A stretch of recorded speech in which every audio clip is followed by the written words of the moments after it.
¿Crees que saldrás de aquí algún día? ¿Yo? Sí.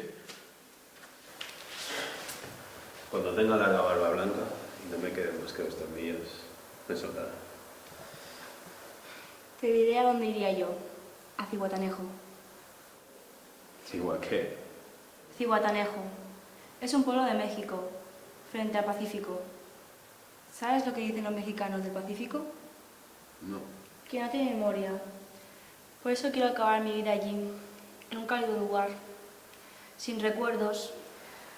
Abriría un pequeño hotel junto a la playa, me compraré una barca vieja, la arreglaré un poco y llevaré a los turistas a pescar.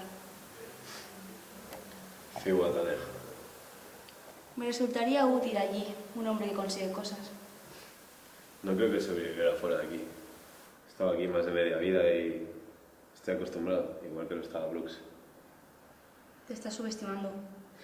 No lo creas. Quiero decir, aquí dentro soy el hombre que lo consigue todo y ahí fuera están las páginas amarillas. No sabía ni por dónde empezar. El Océano Pacífico, joder. Algo tan grande me asusta. A mí no. No maté a mi mujer ni tampoco su amante.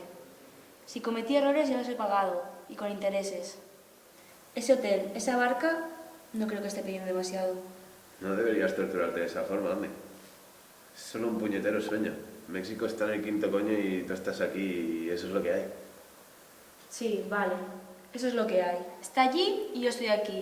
Todo se reduce a una simple elección. ¿Empeñarse en vivir o empeñarse en morir?